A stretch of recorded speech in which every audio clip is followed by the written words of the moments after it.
What is going on, everybody? Welcome to Skin in the Game, where we're talking everything Kansas City Chiefs football. I am your host, Austin Thompson, aka OZ, and we are back with another episode, another weekly live show. So, when you guys come in, leave your comments down below. We're gonna go through some comments at the end of the show if we have any. But very excited this week. The end of the season is here, and man, it was a tough one. It was a tough season, finishing 6-11, and there's just it's not a lot to look forward to as far as what the season was and kind of reflecting on how the Chiefs played. But now you have what you have to look forward to now is the going into the off season. You have to look forward to free agency. You get to look forward to the NFL draft, and you get to move forward. And so that's kind of what this off season is really about: is moving forward, putting this past season in the past, because this team is too good. This organization's too good. This team is too good. And wasting a year of Patrick Mahomes is just not feasible when it comes to having, those type of players, the Hall of Fame players, the potential GOAT on your team. So wasting a season is just not acceptable. So this offseason is really about moving forward and getting better and getting back to the dynasty Chiefs, getting back to the team that you really knew that could go out and win games for you, that could win close games, that could get you to the AFC Championship game. Not too long, like the last 7 years, it's been an automatic ticket to the AFC Championship game. So it just feels weird sitting in this position where it's January and the season's over. It's been a long time for Chiefs fans to really deal with that. We're talking since 2012, the Chiefs have made the playoffs since then, 2013 going on. Andy Reid, pretty much every season has made the playoffs except one. And of course, Patrick Mahomes made the playoffs and multiple Super Bowls, every AFC Championship game. So it's tough. It's kind of tough to evaluate this team. It's tough to evaluate the situation that they're in. And you really have to kind of like figure out and try to decide what this team's going to do. And so that's why you'll see a lot of different shows. You'll see a lot of different Chiefs fans in general really talking about the draft. You see them talking about free agency. I've seen a ton of mock drafts. I've seen a ton of, the Chiefs should go get this offensive coordinator, because Chiefs fans are excited because they know that it's going to take a lot to overturn this roster, make these changes. There's a lot of potential coaches. There are a lot of potential players, that you can go get. So it's exciting, but at the same time, it's a very disappointing season. And so looking back on it, it's almost like, let's put that in the review and let's move forward going into the 2026 season. So happy New Year to everybody that is joining in live. And if you're listening later, happy New Year to you as well. This is our first show in 2026 and very excited. Going to continue going every Tuesday, 7 p.m. as long as possible, and as much content as there is to talk about, of course. And we may do some different scheduling and things like that, but we'll definitely bring up playoff scenarios and playoff NFL playoffs in general, and kind of broaden the spectrum, not just on the Chiefs, but as the playoffs continue and then to the Super Bowl. And then we'll continue to do the offseason things, the combine, the draft, free agency, things like that. But we still have a ton of things to talk about for the Chiefs. So very excited. The big topics this show really are going to be about things going forward. And I had a pretty good discussion last week with my guy Nick about drafting an edge rusher versus drafting a running back in the first round. The Chiefs losing to the Raiders and all the way the other pieces that fell. The Chiefs are going to have the 9th overall pick going into the 2026 NFL draft. And so this is probably the first time, at least in the last 12 years, but you're hoping you don't have this chance again, but you can't miss on the opportunity of having a top 10 pick.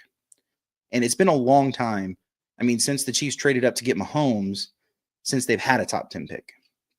So, and realistically, there's usually 14 to 20 guys that are really worth first round picks. So the Chiefs are in a great spot where there's going to be some good players available, that they should be able to get a difference maker day one of the draft at pick 9.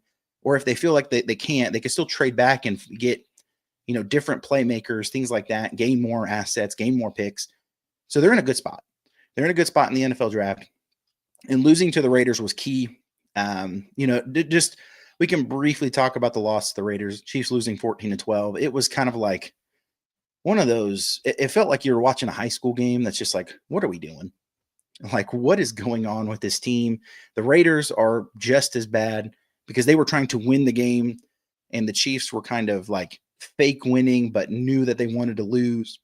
Andy Reid calls a timeout with 17 seconds left, up one, so that the Raiders can get like a decent play to kick a field goal.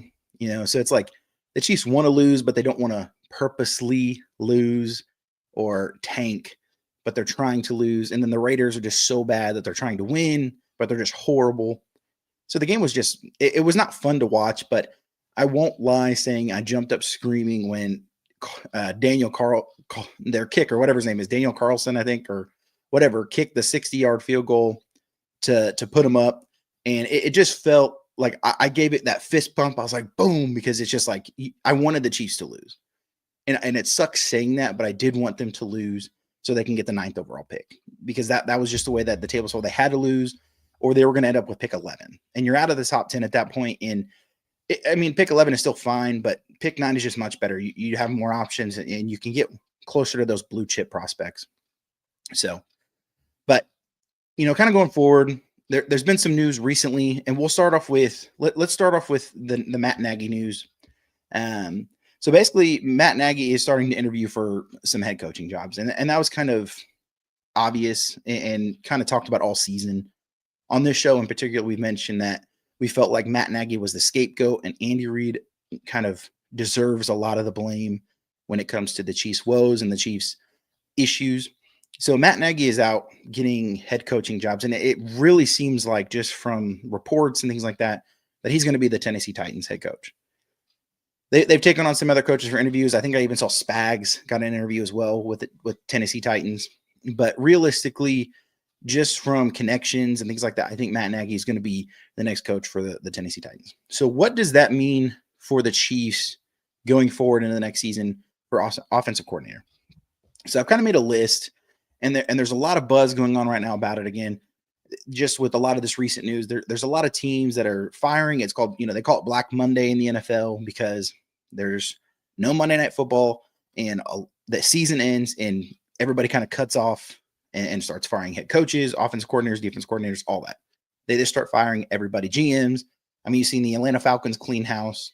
So they call it Black Monday, but surprisingly, the Chiefs haven't fired. You haven't seen news about them firing Dave Toub, the special teams, coach, or any other offensive staff or coaching staff.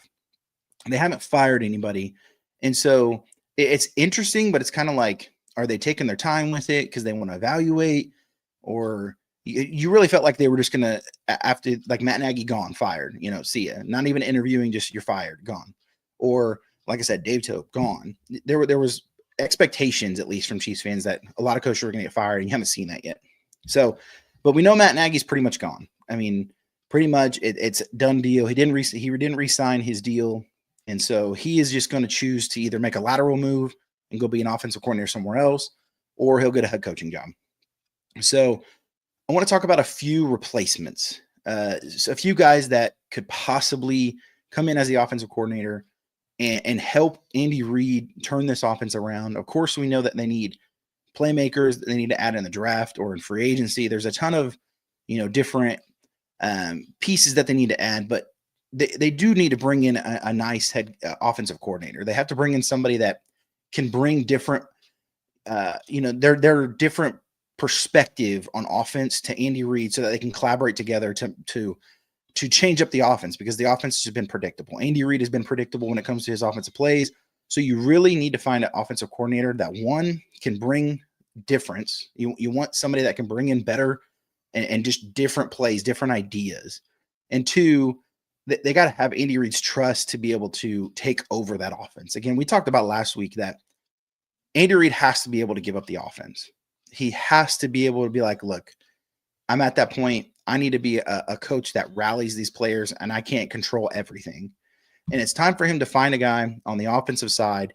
He's found his defensive side. He, as much as he probably chips in on defense, Spags runs that defense. And it's time for them to find an offensive coordinator that can run the offense. So here's kind of a list that I've came up with and kind of seen reports. And there was a few reports today that came out. So there's kind of two that are connected in a way, because they come from the Andy Reid tree in a way. So the first one is Eric Bieniemy.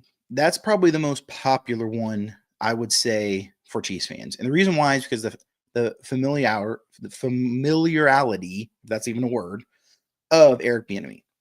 And what I mean by that is that he's won Super Bowls with the Chiefs. He was known as kind of being that hard nose, just that edgy kind of coach that didn't take crap from nobody, wasn't afraid to get in Kelsey's face, or wasn't afraid to say what truly needs to be said.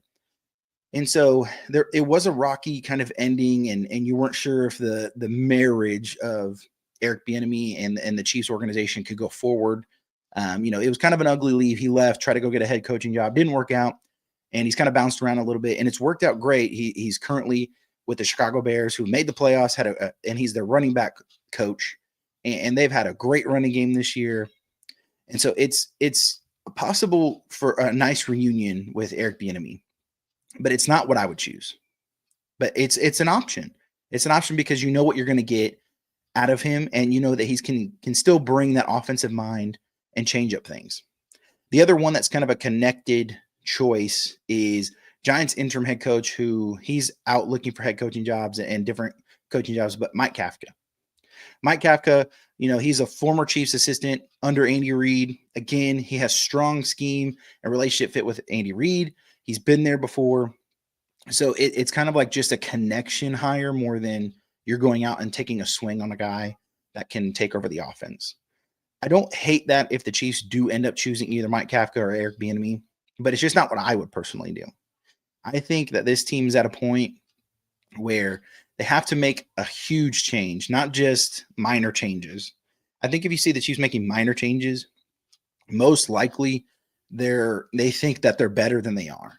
And I would say that the average Chiefs fan probably can point out 10 players that need to be gone, could tell you which coaches should be fired. And if the fans can point that out and the organization's not, and they're not addressing those, then that's a problem. So that you should see the Chiefs kind of flip this entire roster, bring in 20 new guys and let go of a bunch of guys, or see multiple coaches get fired. That's the correct kind of action I believe the Chiefs should take going forward in their coaching hiring and their free agency and their draft. They should be trying to flip this roster completely, because this last year was just a disaster. And then the year before that, where they went 15-2, won a bunch of one-score games, that was just a Band-Aid waiting to get ripped off. So the last 2 years have really would be a struggle, even though they made the Super Bowl in the first of those 2 years. And 2 years ago they made the Super Bowl, and then this year they just didn't have a great season, and Mahomes tears his ACL. So it's just time to reinvent themselves, and they have to do it on the fly. I started the show with saying, you can't waste Mahomes' career. Mahomes is going to work his tail off to get back for week 1. So you should be building your team to be ready for Mahomes to play the entire season and back like nothing ever, stopped from your playoff aspirations. I'm not saying that the Chiefs need to go back to back Super Bowls. There can be a ramp or a vamp up. They can gradually get better over the years coming, but you can't waste years by missing the playoffs and going 6-11 with Patrick Mahomes. So they have to take a swing on the offensive coordinator. So that's what I believe they should do. So then here's kind of the choices that I have. I have 2 choices for who I think the Chiefs should take and sign as their offensive coordinator. And here's the 2. So the first one is Nate Scheelhaase, I think is how you pronounce it. Scheelhaase, I think. It's the Rams pass game coordinator. And the reason why is because Sean McVay, Andy Reid has this thing called the Andy Reid tree, where a lot of assistants and coaches who come up under him end up going get other jobs, head coaching jobs, things like that. Sean McVay has developed his own tree. He's got multiple guys that learned under him, that coached with him, and they are now head coaches on different teams.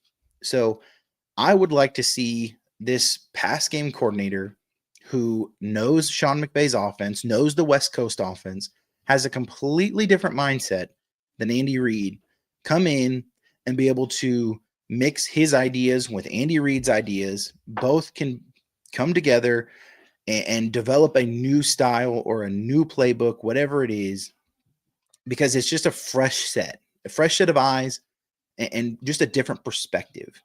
That's the reason why I would choose him to come in. That's what I feel, because again, I want this to be a completely different team going into next year. It has to be different, and the fresh ideas is what you need. Now, the more likely option, and I don't hate it, so but the Nate Scheelhaase is what I would choose. So that I'm saying that's my option. Now, what do I think is going to happen? The news comes out today that the Washington Commanders kind of clean house on a few coaches, and Cliff Kingsbury is been fired. So if you didn't know, Cliff Kingsbury was Mahomes' head coach at Texas Tech from like 2014 to 2016. So the 3 years he was there, he was the head coach and of the Texas Tech Red Raiders and Mahomes. So if Mahomes wants his former coach to come and say, hey, look, let's start balling out like we were in college and come be the offensive coordinator, I mean, the Chiefs are going to do it. So if he's available, if he's wanting to come and Mahomes wants him, then more likely than not, Cliff Kingsbury will be the Chiefs' next offensive coordinator. I don't hate the idea of him coming. I don't hate it at all because, one, you have the relationship. That's very important. I think the relationship is huge when it comes to, your quarterback. Having that relationship with Mahomes already is going to, their minds are going to think alike and they're going to be on the same page. So you skip kind of a step of the growing pains and you could probably get back on track much faster when you bring in Cliff Kingsbury. Two, I think he has good experience.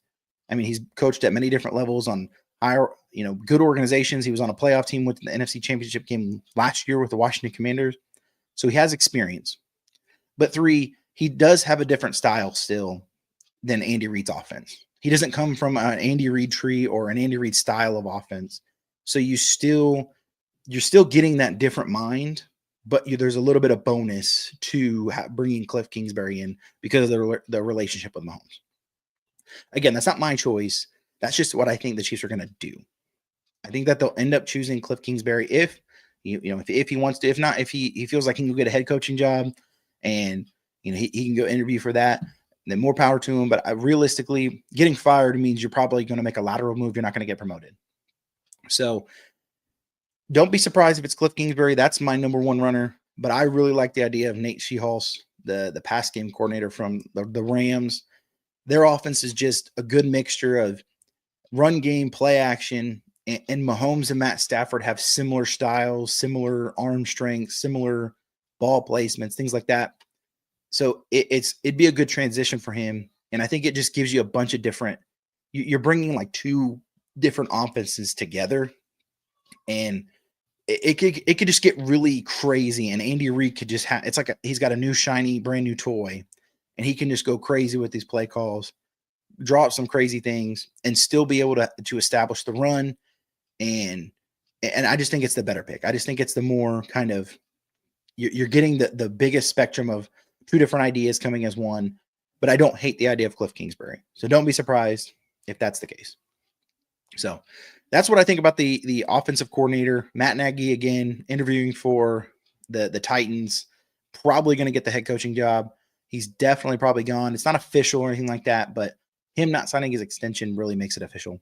So bye-bye, Matt Nagy. And, he was great while it lasted, won 2 Super Bowls.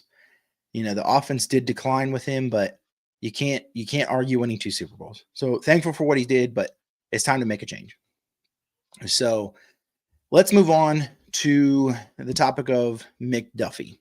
So I made this graphic and I put it out and over the weekend, and the graphic was basically a trade with the Dallas Cowboys, and it was basically trading Trent McDuffie to the Dallas Cowboys for like picks, a 2026 first round pick from Dallas, a 2026 third or second round pick from Dallas, and a 2027 fourth for Trent McDuffie. And I asked basically a bunch of Chiefs fans, would you accept this deal? And it looked like a 50-50 split. It basically looked like a bunch of people were saying, no, we should pay McDuffie. We need to pay McDuffie. He's one of the best corners in the league. And then a bunch of people were saying, yes, I would accept that in a heartbeat. because I don't think we could even get that much for him. So Chiefs fans are kind of all over the place. So I kind of want to reel in the reality of the Trent McDuffie situation so that you guys can be honest and be realistic about what could happen with Trent McDuffie. So here's the deal. Trent McDuffie is one of the best, if not the best, slot corner in the NFL. And there's no arguing that. He's not the best outside corner, but he's one of the best, if not the best, slot corners, the nickel corner. Nickel corner does not get as much money as a shutdown outside corner. And here's why. Most of your crazy receivers, like a Calvin Johnson or Randy Moss, things like that, those guys play on the outside. You're sending that guy to the far side of the field, or you're sending that guy on the outside. And so what became popular was Revis Island, Darrelle Revis, who would follow the best receiver wherever he went. So, you're going on left side, I got you. You're going on right side, I got you. I'm following you. So that is why that is so valuable, is because if your guy can lock down one of the best receivers in the league, then you deserve that kind of money. And we saw it somewhat when it was L'Jarius Sneed and Trent McDuffie. A lot of times you would see L'Jarius Sneed. No, I'm following, whoever. I'm following the best receiver. I'm following them. I'm following T. Higgins. And I'm not saying Trent McDuffie can't play the outside, but he's just not one of the best corners in the NFL on the outside. And he's going to ask for outside money when he's not playing the outside as a top outside guy. He's going to ask for $30 million a year. And that is top tier money. And the Chiefs just can't afford that. They could, and if they choose to sign him and they figure out a way to play him on the inside, and they can kind of maneuver the cap, and okay, we'll pay him a base salary real low and we'll figure it out in 4 years and kick all the money down the road. We're going to try to win another Super Bowl in the next 5 years. Okay. I don't hate the idea, but it's not what I would do. I'm a guy that likes to make good business decisions in the next 3 to 5 years. So you have to make good decisions now, because it's going to affect you in 3 to 5 years. So to me, paying $30 million on an undersized inside corner is not worth it. It's not worth it. So that's step one on the reality of Trent McDuffie, his value, and what kind of the situation is. So the second part of this situation, and let me get a drink. The second part is that the most recent comp of a young cornerback getting traded is Sauce Gardner. So Sauce Gardner got traded to the Indianapolis Colts for 2 first-round picks. That is not the case that is going to happen for Trent McDuffie. Trent McDuffie is not going to get the value of Sauce Gardner, and you're not going to be able to trade him for 2 first-round picks. And here's why. Number one, Sauce Gardner already signed his contract extension when he was traded. So if I'm a team that wants to trade for a young star, I'm not going to give up a bunch of assets if they're not going to sign a contract extension with me. So Sauce Gardner didn't have a choice when he was traded to what team. When the Colts brought the 2 first-round picks, the Jets snapped on it immediately because it was the best offer they probably got, and it was a crazy offer to take, or for the Colts to give, and they jumped on it. Sauce didn't get to choose what team he goes to. Now, the difference with Trent McDuffie is Trent McDuffie has not signed a contract extension. He was a first-round pick. First-round picks get what's called a 5th-year option. So normally on a rookie deal, if you're drafted in the NFL, I don't know about the later rounds, but I know like first, second rounds, you normally get a 4-year rookie deal. So it helps teams maintain guys that they draft so they don't just leave after year 1. So they get a 4-year rookie deal. Now the difference is first-round picks. So George Karlaftis, aka Trent McDuffie, they get a 5th-year option. So the team can pick up a 5th-year option and say, I get to maintain my first-round pick for an extra year on a cheap deal. But in reality, it's kind of like a wink-wink situation that between the player's 4th and 5th year, they're supposed to negotiate a contract extension, especially if you want that player on your team. So AKA, guys out there that may not be understanding, Clyde Edwards-Helaire. So the Chiefs drafted him in the first round. He didn't pan out well.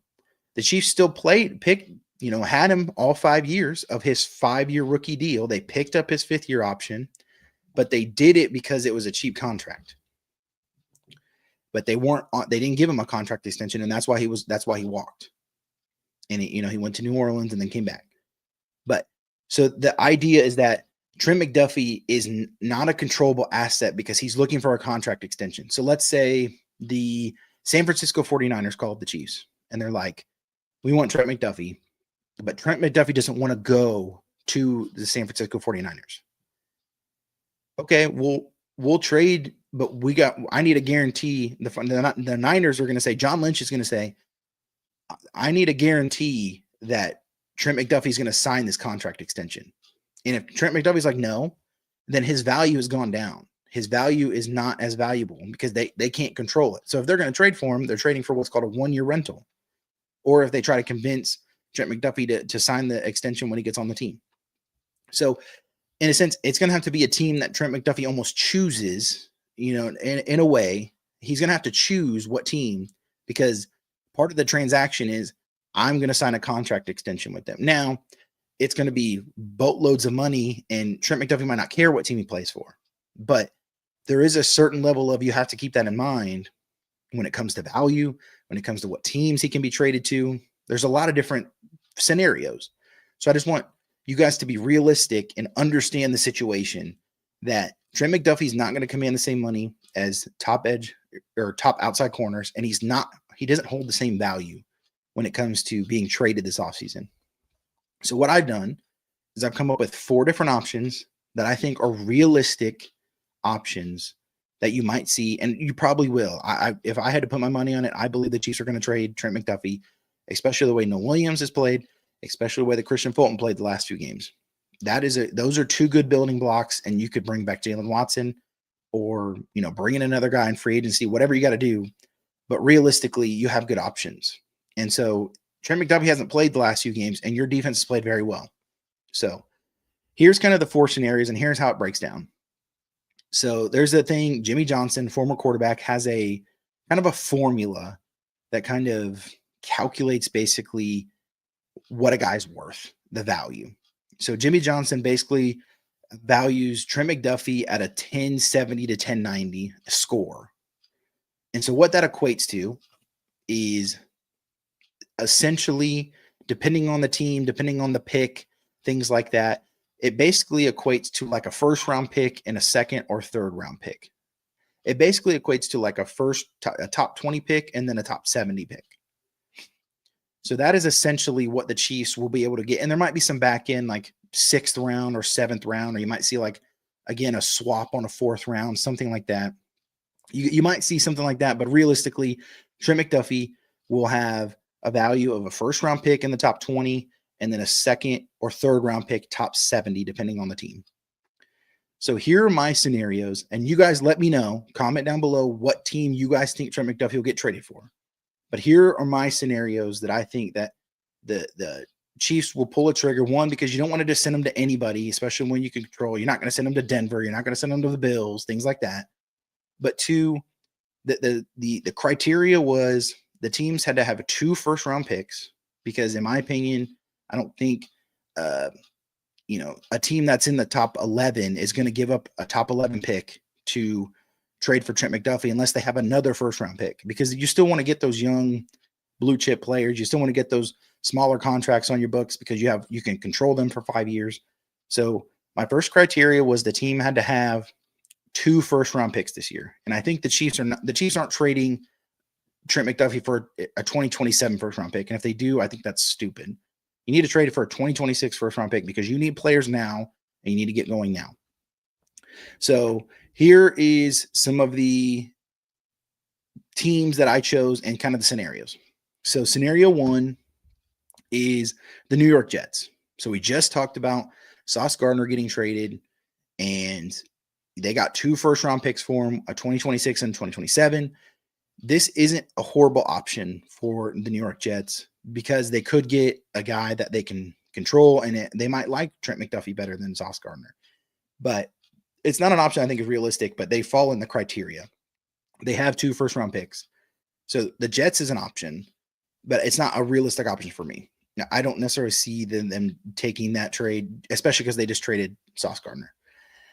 The next team that falls in that scenario is the Cleveland Browns. So the Cleveland Browns are an option, I think, to an extent. One, because the Cleveland Browns don't really affect the Chiefs. They are in the AFC, but they're not like some high competitor. You're not really worried about Trent McDuffie going to Cleveland and burning you in the playoffs. They're rebuilding, but if they were willing to trade for a top-tier corner, Denzel Ward is getting old. So they might think about, okay, we can move out Denzel Ward and bring Trent McDuffie in, something of that nature. But they also have 2 first-round picks. They made a trade last year, trading back to pick 5. They drafted Mason Graham, the D lineman, and they got an extra first-round pick out of it. So this year they're going to have 2 first-round picks. These next 2 are the realistic ones because I think contenders are more likely going to trade for Trent McDuffie because, one, he's young and you'll have a controllable asset. Yes, you'll have to pay big bucks, but if he plays well for you, it's some teams may value it. And 2, the 2 teams that are in this contention of having 2 first-round picks, both of them want to be playoff teams. So it makes sense. So my first one I mentioned earlier was the Dallas Cowboys. And ironically, Trent McDuffie got dunked on Thanksgiving Day by the Dallas Cowboys. But I think realistically, it's still an option. One, it's the NFC. So the Chiefs, again, are not getting burnt until, if they made it to the Super Bowl where Trent McDuffie would kind of affect them. 2, they have the 2 first-round picks. 3, they want to be competitive. And I think it's a very good option. I think it's a realistic option. I think they have pick 14 or something like that. It's in the teens. Or I actually, let me pull up the draft order while we're talking. But either way, they have kind of the formula, and I think they would want to win now. And I think they would want to win right now. And I think they would be willing to make that trade. You see Jerry Jones kind of has made crazy trades. He trades Micah Parsons, brings in Kenny Clark, brings in Quentin Williams. They like to build defense. They just let Trayvon Diggs go. So they will be looking to kind of replenish that cornerback room. And I think it's a realistic option. So Dallas has 12. Sorry, I thought they had 14. They have picked 12. So if you're the Chiefs, I think you accept it in a heartbeat. I think you accept it in a heartbeat at 12, or they have pick, I think, around 24, which would be their second first round pick. So even if they offered you 24, the Chiefs would have pick 9 and pick 24 in the first round. That right there, you could either package up if you really want to go get somebody, maybe move up from 9 to 5 and get a real blue chip kind of guy. Very possible. Very possible. I don't think so because me personally, the Chiefs only have 6 picks in the 2026 draft. So trading Trent McDuffie is more about getting more players in the building than trying to package deals and move up. So me personally, I would take best available and just gather as many rookies as possible. But so the Dallas Cowboys have those 2 picks. And I think Trent McDuffie's probably, like I said, I know it values a top 20 pick, but if you're the Chiefs and you would take a pick 24 and you would probably get like a better 3rd round pick, you balance it out somehow. But realistically, I think Dallas is an option that you might see the Chiefs trade Trent McDuffie. The second one, and this is a team that's known to make big splashes, especially when it's possibly the last year of their quarterback next year. They have said multiple times, screw the picks. They don't care about the picks because they want to win Super Bowls. They're in the NFC, which the NFC is a toss-up, just like the AFC this year, but the NFC is a toss-up, and that is the Los Angeles Rams. That, to me, is probably maybe even closer or more likely of an option because I just think that they are, one, they need a corner. They are desperately need a corner. 2, again, they've shown in the past they don't care about the picks, so they're willing to package picks to bring in actual guys, guys that are proven. So it's kind of the similar scenario with Dallas. The difference is the Rams are in the playoffs. The Rams might win the Super Bowl, or that they might make a deep playoff run, and they might think, man, we're one guy away. If they don't win the Super Bowl, they're one guy away on defense to winning the Super Bowl, and so they might make a huge splash in the offseason. So there's a couple other teams that I've heard and that I think makes sense. They didn't fit into this my criteria of having the 2 first round picks, but a couple of them are Tampa Bay. I think Tampa Bay is, I think they want to be competitive. They had a disappointing season, missing the playoffs, and you don't have much of Mike Evans left. And again, the NFC is weak. So if you could trade pick 15 for Trent McDuffie and a couple other picks, don't be surprised if you see Tampa Bay. And I mentioned, the other one earlier was the San Francisco 49ers. And to me, that's more of just a feel. Like I don't have any like factual data on that one or why they would do that other than needing a cornerback. But it just feels like that's a trade that would happen is Trent McDuffie going to the 49ers. But again, that's on feel. But they do have a later first round pick. So it could work. But again, my opinion is I think it's going to be a team that has 2 first round picks because you don't want to give up everything for at least this year, getting a top 32 pick, and you don't want to give up your only pick in the first round. So giving up, pick 24 when you had pick 12 like for Dallas, for instance, that doesn't hurt as bad versus if they only had pick 12 and they give up pick 12 for Trent McDuffie. Well, we didn't have a first round pick this year. So don't be surprised if that is kind of the way, that's what happens with Trent McDuffie. Now, will I be upset if the Chiefs decide to re-sign Trent McDuffie? I don't know because it bothers me because I don't agree with it. And I think it's a silly mistake. And I think you're just continuing the cycle of what you've done and the mistakes you made in the past, which is they've always, when they had Tyreek Hill, you felt like they were making the right decisions because they traded a guy, got assets for him, and it turned out great. It was one of the best decisions the Chiefs have made. But after that, they've made a lot of bad decisions in that way. You thought they could be cutthroat, but they end up re-signing Nick Bolton. They give Harrison Butker the most money as a kicker. They re-sign Trey Smith, Creed Humphrey, give them huge contracts.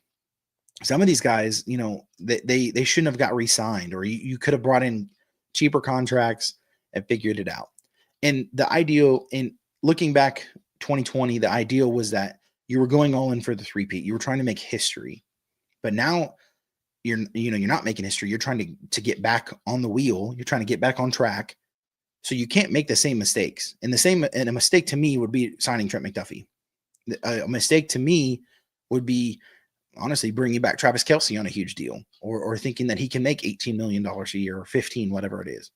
But the Chiefs need to be cutthroat this offseason, and being cutthroat is getting Trent McDuffie out the door and not paying him when there's options on free agency, there's options in the draft, and you have options in the building.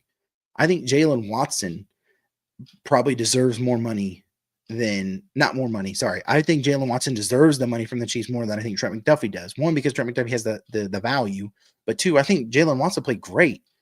He plays great on the outside. And what you're going to have is if the Chiefs decide to bring back Jalen Watson, you're going to have Jalen Watson on one side. You'll have Noah Williams on the other side, who reminds me a lot of Snead. And then you're going to have Christian Fulton as the nickel. And then you might have Chamari Connor if you decide to bring him back as, kind of a rotation guy, or you might take somebody in the draft or bring somebody in free agency. But that's a solid 4 to 5, DB room. You don't hate on that.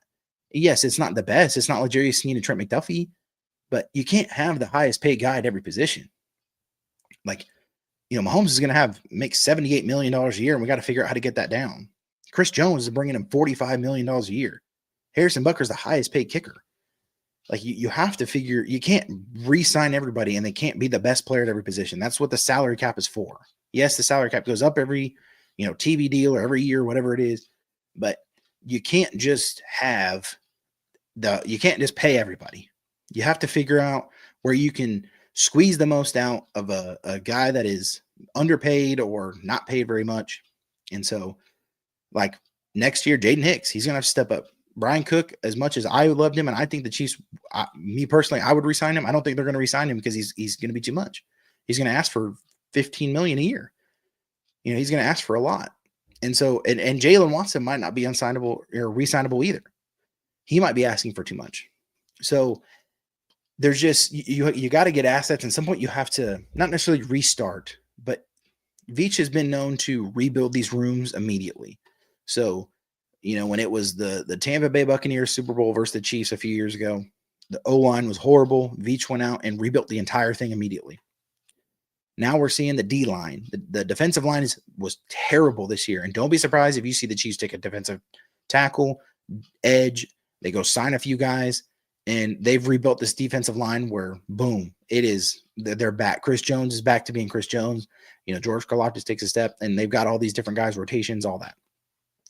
Don't be surprised if that's what the Chiefs decide to do.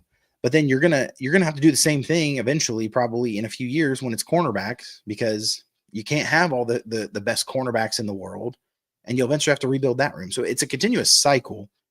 But the difference is when you rebuild the defensive line, it helps the corners, versus when it's the offensive line, you have to fix the offensive line so that you can actually run plays and be successful. When it's the defensive line, it helps the corners, because if the defensive line can get to the pass rush, your corners don't have to be as locked down. They don't have to stay on guys for 10 seconds, or 5 seconds, whatever. They don't have to be on a guy very long because they can rush the quarterback. So don't be surprised when the Chiefs flip the entire defensive line. And I think they just go young. I think they're like, look, we'll just Christopher Fulton or Williams, and maybe bring back a guy, or maybe, look, we can find someone in the draft, or we just feel, we can bring someone to free agency. I just think it's silly to pay an undersized and a guy that is very good, but the nickel position is not the value that holds to the outside corner. And Trent McDuffie's not a ball hawk. Trent McDuffie's not going to get the ball. He's not going to go get a guy.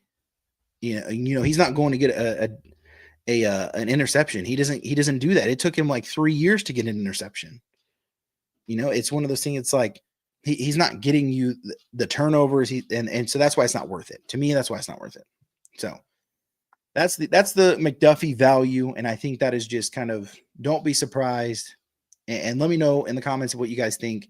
But don't be surprised if McDuffie is not on the Chiefs going into 2026. And don't be surprised if you get traded, during free agency or something like that. I wouldn't be surprised at all, because the Chiefs are going to want to trade him before the draft. But they want that pick. They want to be able to choose a rookie or somebody, or make a trade with the pick or something. They want to be able to control and do something with the pick. So Trent McDuffie is going to get traded sooner than later. So don't be surprised. All right, so let's move on. Let's move on to another big discussion. Again, I had a good discussion with my boy Nick last week on the show, and if you missed it, check it out. Post it on YouTube. But it was really about what the Chiefs should do with that first overall first round ninth pick. What should the Chiefs do? So I'm going to break down my logic, and then I'm going to back it up with some facts. And so here's kind of the situation: is a lot of Chiefs fans want the shiny new toy. They want Jeremiah Love. And, I posted some videos, and it's a lot of back and forth. It's edge. It's, I want Jeremiah Love. It's Reuben Bain. It's David Bailey. It's a bunch of these guys. But all I've really seen is edge versus running back. Some people want the generational talent of Jeremiah Love. And some people think that he's the next Bijan Robinson. He's the next Jahmyr Gibbs. And then other people want edge rusher because, one, it's safer. But two, the Chiefs need, we just talked about the Chiefs need to rebuild that defensive line. So here's my opinion, and here's how I broke it down last week, and I'm going to break it down this week as well. So you have two scenarios. Scenario one, you draft Jeremiah Love. Scenario two, you draft, let's call it Reuben Bain. That's the guy that I want the Chiefs to draft. So let's call it Reuben Bain.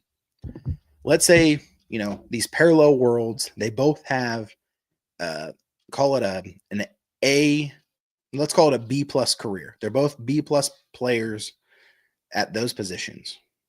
They're one of the top 12 best in their position. Let's call them, 10 through 12. They're one of the top 10 to 12 best players at those positions, at edge rusher and at running back. So we talked about being able to control your first round pick for 5 years. So you have the ability to control that contract for 5 years. And now in these parallel worlds, at some point, and especially in 2026, so in world one where they take Jeremiah Love, you still have to address the pass rush. You still have to go get a pass rusher in free agency, or you still have to make a trade to get a pass rusher. So that's going to cost you $20 million in free agency, $25 million in free agency. You're going to have to, if you want to flip the script on these guys on the defensive line, you're going to have to go spend the money. So if you take Jeremiah Love in world, number one in scenario one, the defensive line, you have to go invest and spend a ton of money in. Now, Jeremiah Love might be a great talent. He might turn around the offense, but it still doesn't address the issue of the defensive line. Now, scenario two, you draft Ruben Bain, and Ruben Bain is a B-plus player. He's one of the 10, 12 best pass rushers when he, call it year two or whatever. He's one of the 10 to 12 best pass rushers coming into the league, right away, same as, Jeremiah Love would be. And like we talked about, rookie deals last 5 years. So what you just got for the value was one of the 10 to 12 best pass rushers for a third or less of the cost that it cost you in scenario one when you had Jeremiah Love, because you're paying Ruben Bain a rookie deal.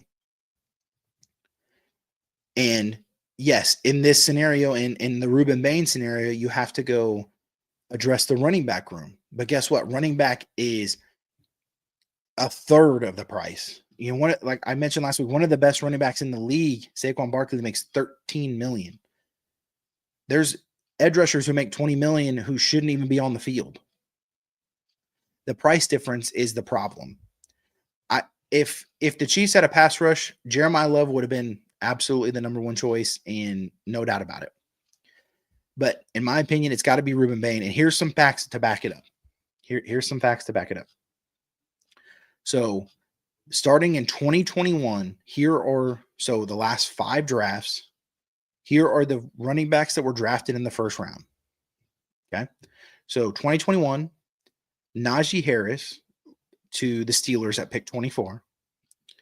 Travis Etienne at pick 25 to the Jaguars.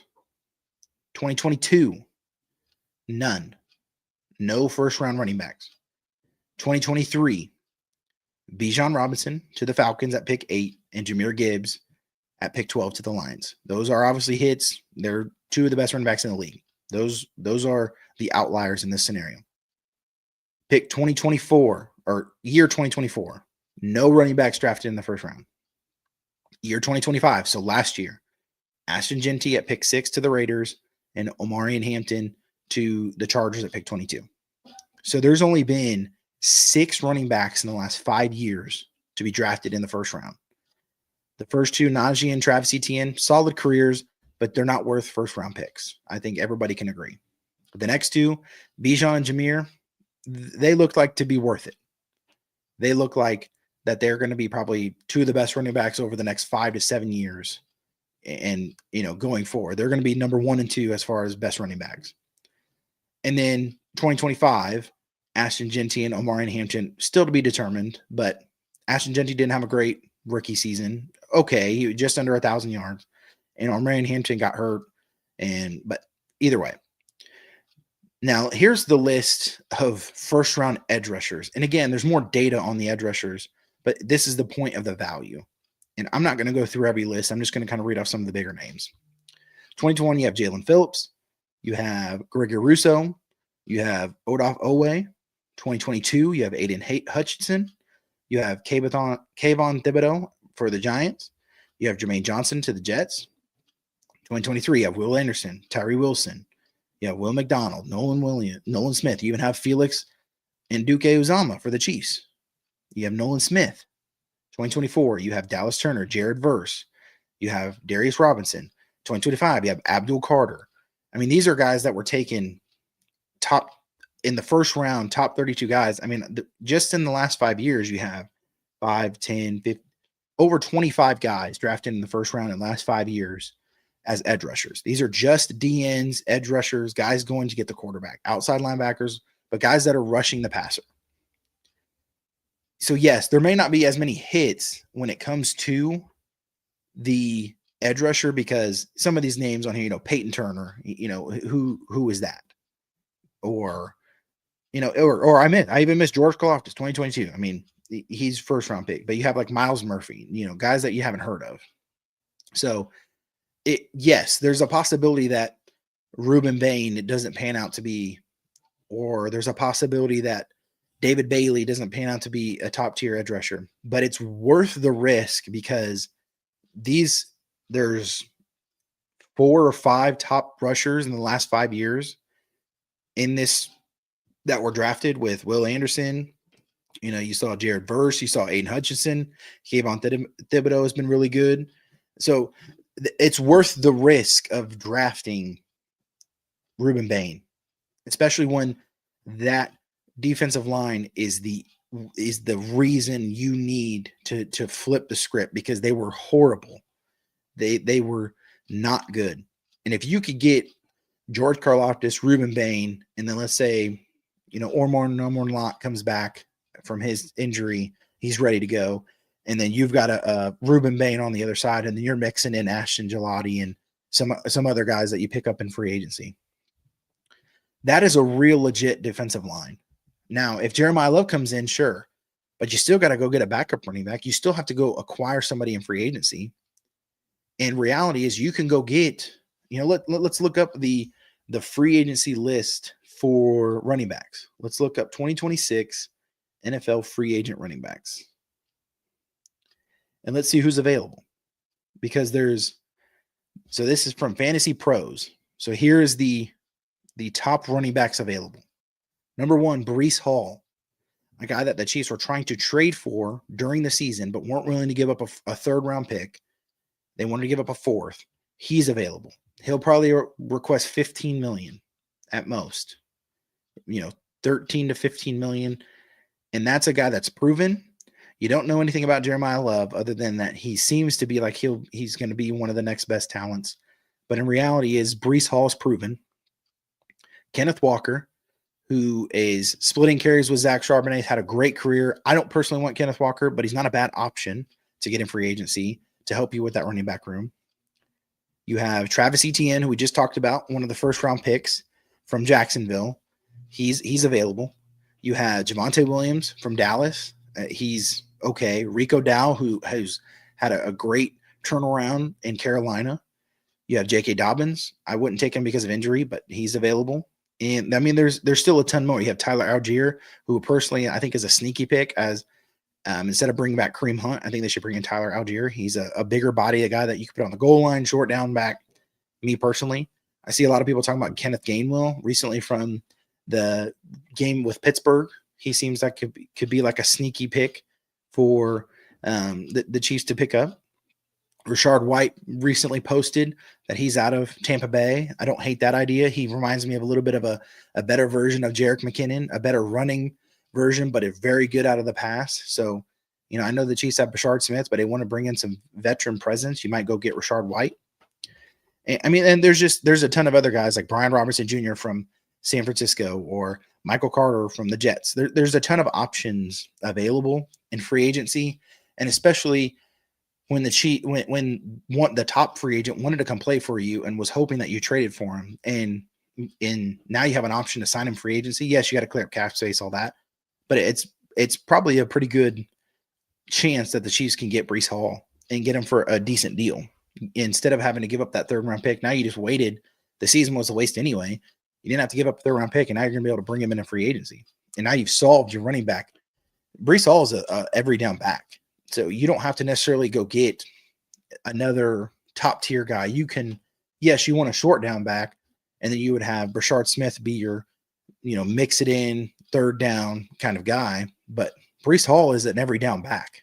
Breece Hall is a guy that you could just turn around, hand the ball off to, and, give Mahomes a break. And he can go get you 60 yards and break it and maneuver holes, unlike Pacheco or unlike, even Rashard Smith over these last few games his vision wasn't very, starter worthy. So I don't hate the idea that if the Chiefs did end up taking Jeremiah Love, I wish if they were going to do it, they would trade back, like if Dallas at 12 wanted to move up to 9 and somehow Jeremiah Love fell.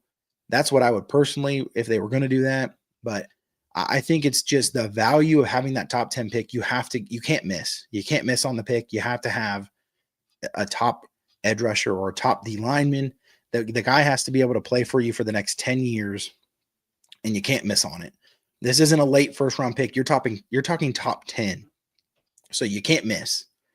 It's got to be a game changer. It's got to be a game wrecker. It's got to be somebody that you can help turn the franchise around. So, yeah, you can't. It's too risky to me to take the only first round running back that people are evaluating, basically, and you're hoping that it turns out okay. And recent history shows you got about a 50% chance, maybe. And again, we had two outstanding liars of Bijan and Jahmyr Gibbs. They were just really good and two of the best in the league. But everybody else is kind of an average running back that was a top tier talent. So I don't know. What do you guys think? Drop something in the comments. Let's talk.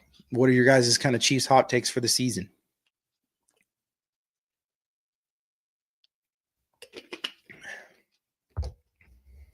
Let me know some of your guys' comments.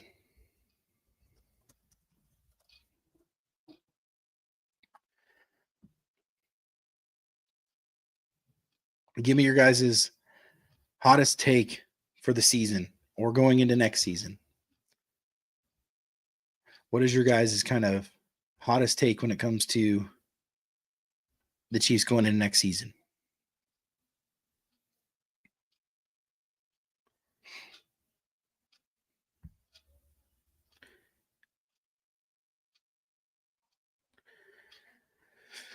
Oh,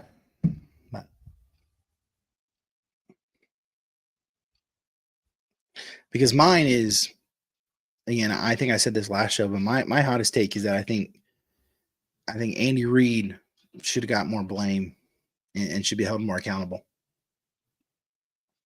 Personally, I think personally that he should have just got more blame. He should have got more blame for the season.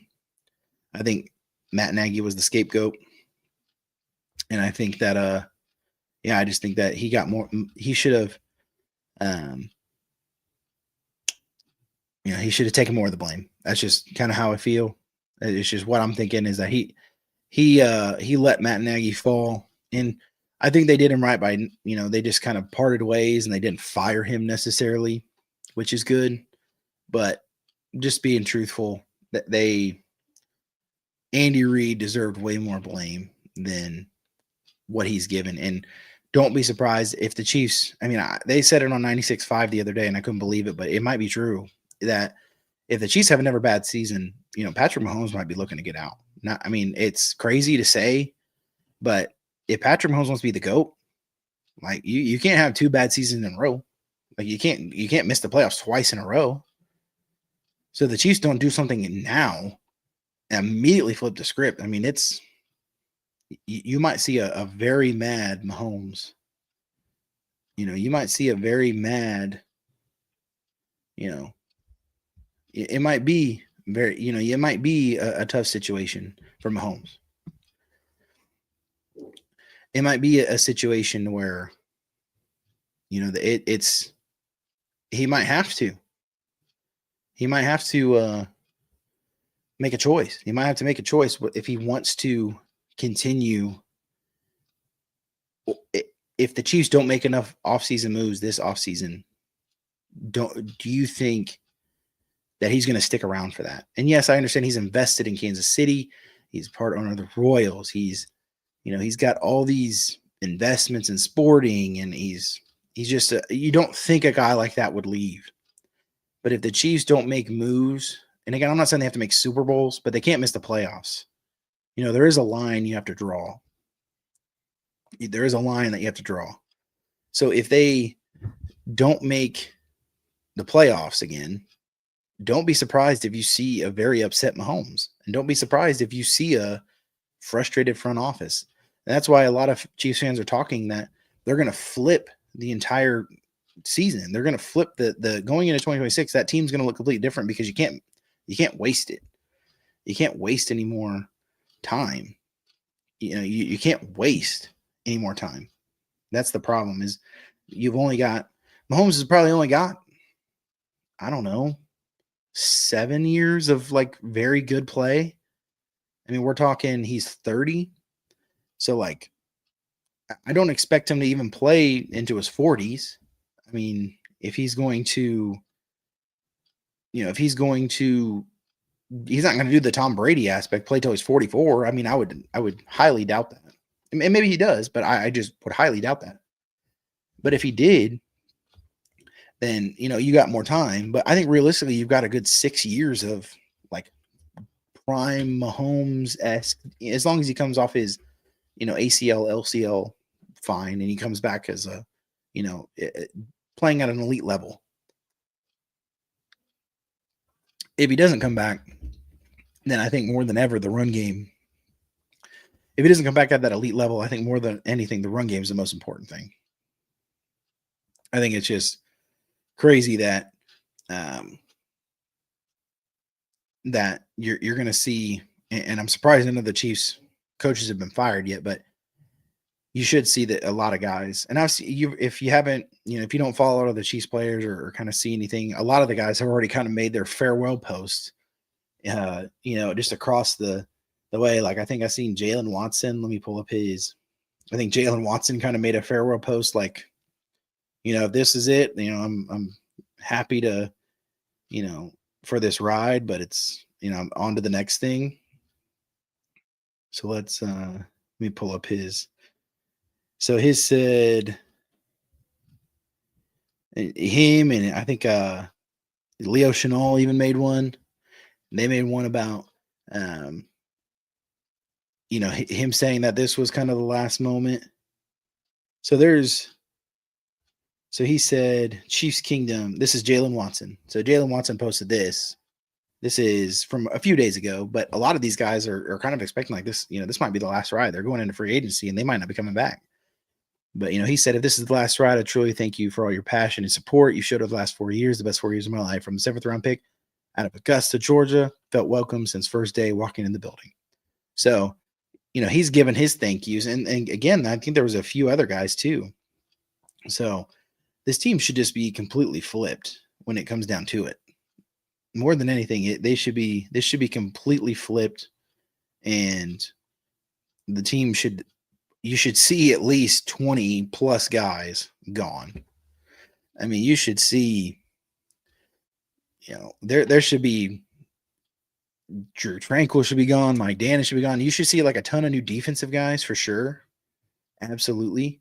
But in general, like their roster isn't fully just got a bunch of guys on it going into next year. They don't even have that many guys under contract. That's the other thing, is they don't even have a bunch of guys under contract right now. The guys that they have under contract currently are like the top 8 guys that they paid with, Creed, Trey, Mahomes, Butker, and then it's just like a bunch of practice squad guys or lower end guys with Rasheed and Xavier being the other kind of top guys. But then it's just a bunch of $1 million contracts, minimum salary. So there's a ton of space that they have to create. You'll see them restructure Mahomes. Mahomes will create them some big number. His cap hit's like 78 million and he's on the books for like 45 or something. And they'll figure out how to get that way down. I don't know what you can do with Chris Jones. They probably won't mess with him, but you might see, you're going to see Juwan Taylor get cut most likely. I think he's played okay. Juwan Taylor's definitely a penalty, magnet, but you got to let him go just because you got to create space. And so I don't know who's going to be the starting right tackle. I mean, the starting right tackle might be, Esapole. It might be Jalen Moore, or you might see the Chiefs make a move in the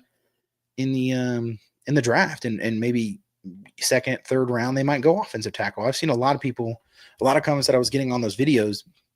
They were saying, they want offensive tackle. They want to fix the offensive line. They still think the offensive line is not good. And that, to me, I don't believe that's actually true. I think the offensive line is fine. You do have to figure out right tackle. You do have to figure out if it's going to be Jalen Moore, who you paid $15 million a year to play right tackle, or if it is going to be Esapole, who's a practice squad walk on to your starting right tackle, but you got to figure that out. But you're still locked up at every position. Kingsley Suamataia at left guard played great. He was, supposed to be a left tackle and came in and he had an incredible season. If there was one thing to look for, like as a positive going forward on the Chiefs season, was Kingsley Suamataia. He had one of the best seasons for a guy that you didn't hear his name much. He was a great run blocker. He needs to work on his pass blocking a little bit, and he'll grow as the team grows in the offseason. But you have Josh Simmons, who's going to come back from injury, Kingsley Suamataia on the left guard. Your left side's locked up for the next 5 years. You're going to have Creed Humphrey, who's locked up for a few years, Trey Smith. Those two are one of the best duos, best center and right guard in the league. So you just got to figure out right tackle. And I'm not saying it's not an important position, but it's very possible. It's very possible that you could have Jalen Moore figure out that position and play right tackle, or you can have Esapole or find someone in the draft, or even bring someone in free agency, go get a veteran or something like that. It's very possible. It's very possible to do. So, that's kind of the big news. But yeah, I'm just reading this tweet here. It's Chiefs yards per play rank in the Patrick Mahomes era. So starting from 2018 to 2025. So in 2018, they were first, 2019 second, 2020 second, 21 first, 22 first. And then Matt Nagy joined the team. So those were Eric Bieniemy years. And then Matt Nagy joins in 2023. They went to 9th. 2024, they went to 22nd. And 2025, this year, they were 23rd. And that's yards per play ranked. So we understand that this is that the offense is not only just personnel, but it is play calling. And so that's why it's mutual ways that Matt Nagy is going to be gone. And it's just and to the point, yes, Tyreek Hill was on some of those teams. So you did have one of the best wide receivers in the league, and I get that. But going from first, second, even 9th was really good, down to 23rd and 25th as far as ranked yards per play, that's a scheme thing. That's a scheme issue. You should be at least middle of the road, if not better. You should be at least top 15 yards per play. But I don't know. What do you guys think? Drop a comment. Let's talk. I'm just hanging around. I'll hang around a few minutes longer, and if not, we'll call it. But let me know what you guys think. Let me know what you guys think the Chiefs are going to do. John Harbaugh getting fired. That's a big deal. That's going to be one of the he's going to be one of the next hired head coaches. And you're hoping he's not going to come to the AFC West. And, the Raiders fired Pete Carroll, and if Jim Harbaugh comes to the AFC West, you might have one of the toughest coached divisions, and the Chiefs, just might get a little worse as far as opponents. And the Raiders, they have Tom Brady in that front office, and they're going to be looking to make changes. They're probably going to get Mendoza out of Indiana, and if you pair Mendoza and Harbaugh, you might have a team there. And so the division just gets harder. So Jim Harbaugh getting fired is a big deal. It's a real big deal. But, I'm not seeing any other news or anything like that. I mean, Jim Harbaugh was probably the biggest breaking news. So, but all right, guys. Well, appreciate you guys stopping in. Don't be afraid to drop a comment. I mean, we got 26 people in here. But I'll catch you guys next Tuesday, 7 p.m. We'll we'll keep diving in kind of this Chiefs off season. We'll probably talk a little bit playoffs and kind of that goes. I guess we can still talk a little playoffs before we go. Let's talk a little bit. Let's look up the playoff schedule. Let's look at the playoff schedule just a little bit here. So right now you have Rams and Panthers, which that's a pretty good matchup somewhat, but Rams should definitely win that. Easy. But it's Rams on the road at Panthers on Saturday. And then you have Saturday night, you got Packers Bears. That should be an awesome game. That should be a real awesome game. You'll have that NFC North rivalry that's really dope to see. And then on Sunday early, which this is kind of crazy, they did a Monday Night Football game in the playoffs. I find that a little strange. But Sunday at noon, you got Bills Jags. That's pretty interesting. This is Josh Allen's kind of first. I think the pressure's all on Josh Allen this playoffs without having Mahomes, no Lamar Jackson, no Joe Burrow. Josh Allen should have all the pressure on his shoulders to win the Super Bowl. This is his time. He's got to play. He's playing the Jacksonville Jaguars at Jacksonville. They should be able to win that game. There's no excuse for Josh Allen this playoffs. And if they give him excuses and he does lose somehow, he's just not the same guy as Mahomes. You can't put him in the same category. The guy hasn't made a Super Bowl. He's getting ready to get in his 30s, and they want to say he's better than Mahomes and all these things. Well, this is the year to prove it. This is the year you have a chance to really prove it and go out and really make a difference and really have a chance to get to the Super Bowl. So you got Bills Jags at noon Sunday. And then at the 3:30 slot, you got 49ers Eagles. That should be a really good game. I mean, that's two NFC hard hitters. That should be a really good game. And then Sunday Night Football, you have Chargers Patriots. That should be another good one. And then again, I don't know why they're doing a Monday night, because it kind of seems like it's a weird rest situation. I'm not sure what the schedule is next week, but whatever team moves on from the Monday night game is going to have less days of rest than whoever they play next week. So that's kind of weird. But Texans Steelers, which there was that thriller last night Sunday night with Texans Ravens, and Aaron Rodgers sneaking in. But if I was going to pick, definitely taking the Rams over the Panthers. That should be easy. I really want the Bears. I think the Bears it's a cool story. I think they're, I got a buddy, Meach. He's a huge Bears fan, and I'd like to see them succeed. So shout out Meach, but he's a diehard Packers or a Bears fan, and I got a diehard buddy, or I got a diehard fan for the Packers. Shout out Bo. But I think I would rather choose the Bears. I want to see them win just because they haven't won. And I think it'd just be cool. It's a cool story with Caleb Williams. It's a cool story with Ben Johnson, first year coming over, winning the North and taking over the seat from Dan Campbell. As he was the offensive coordinator for the Lions last year, and then comes in and wins the NFC North his first year. So that's pretty cool. That's a cool story. So I wouldn't mind the Bears winning. And then, like I said, I think the Bills should win that game. The Jaguars, but they played very good. They've had a great season. But again, there's no excuse for Josh Allen. No excuse.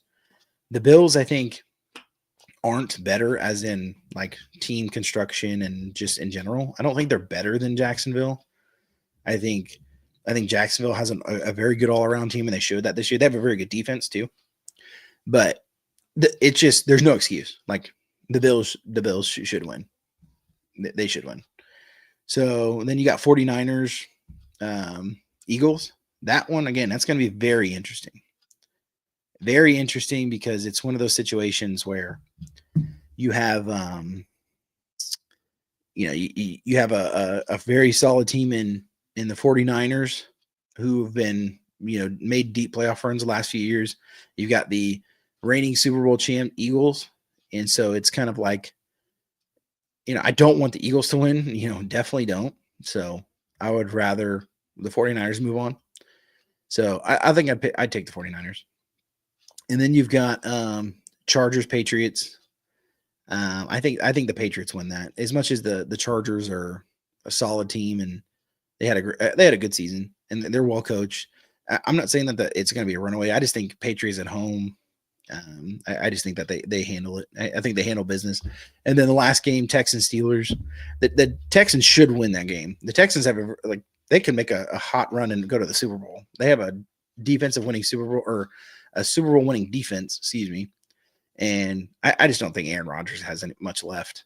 He looks old, and he made one little final run, made it to the playoffs, but the Texans should win that game. It's going to be a tough environment, and I don't know what the weather's like. It's cold. So you never know. CJ Stroud, as he's gotten to the playoffs a lot, but in ways kind of folded in the playoffs, especially against the Chiefs.